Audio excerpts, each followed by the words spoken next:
कौन होगा केरल का अगला मुख्यमंत्री? ये वो सवाल है जिसने इस वक्त दिल्ली से लेकर तिरुवनंतपुरम तक की सियासी गलियारों में हलचल पैदा कर दी है। क्योंकि आज जो रिपोर्ट मल्लिकार्जुन खड़गे की मेज पर पहुंची है, उसमें सिर्फ नाम नहीं है, बल्कि केरल कांग्रेस का भविष्य छिपा है।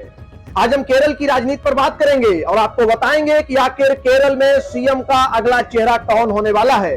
नमस्कार, मैं राहुल अवस्थी और आप देख रहे हैं भारत अपडेट।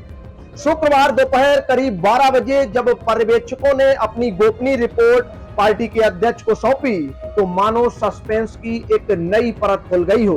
अब जरा सोचिए कि जिस राज्य में गठबंधन की राजनीति इतनी जटिल हो, वहां एक नाम पर मुहर लगाना कितना मुश्किल काम है। कहानी शुरू होती है उन बंद कमरों की मुलाकातों से, जहां पर्यवेक्षकों ने एक एक विधायक की सबसे पहले नब्ज टटोली, उनके मन की पूरी बात सुनी और फिर तैयार किया वो दस्तावेज जो अब हाई कमान के सामने है। इस पूरी दौड़ में मैं आपको बता दूं कि जो सबसे बड़ा नाम सीएम पद के लिए उभर कर सामने आया है, वो है केसी वेणुगोपाल का।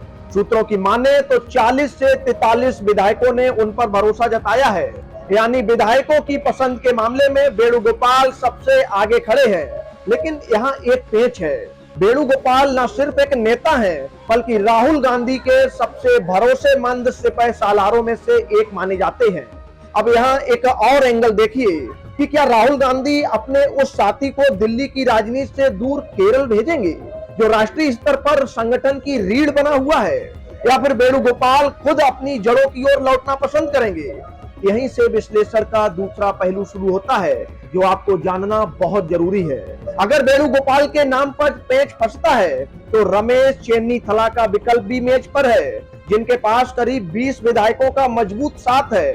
अब इसे हम आपको एक दूसरे एंगल से समझाने का प्रयास करते हैं कि केरल की राजनीति सिर्फ कांग्रेस के इधर उधर नहीं घूमती, बल्कि वहां यूडीएफ यानी कि यूनाइटेड डेमोक्रेटिक फ्रंट के जो सहयोगी दल हैं, उनकी भी भूमिका बहुत अहम है। और यहीं पर एंट्री होती है बीडी सतीसन की। आईयूएमएल से लेकर केरल कांग्रेस के जोसेफ गुट तक का मानना है कि सतीसन ने विपक्ष के नेता के तौर पर अपना जमीन पर पसीना बहाया है। सहयोगियों का भी ये तर्क है कि मुख्यमंत्री उसी को होना चाहिए जो पहले से ही विधायक हो। अब जरा गौर कीजिए कि ये सिर्फ एक पद की लड़ाई नहीं है, बल्कि ये उस सिस्टम की परीक्षा है जहां संतुलन बनाए रखना ही सबसे बड़ी चुनौती है। क्या पार्टी विधायकों की पसंद को चुनेगी या सहयोगियों के भरोसे को तरजीह देगी?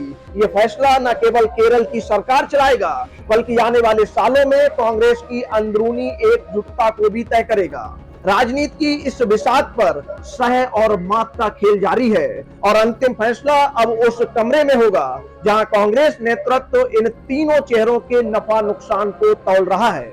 इस मामले में जो भी अपडेट होगा, कौन सीएम बनेगा, इसकी पल पल की अपडेट हम आपको भारत अपडेट के मंच से लेकर बताते रहेंगे। आप हमारे साथ जुड़े रहिएगा। तब तक के लिए नमस्कार।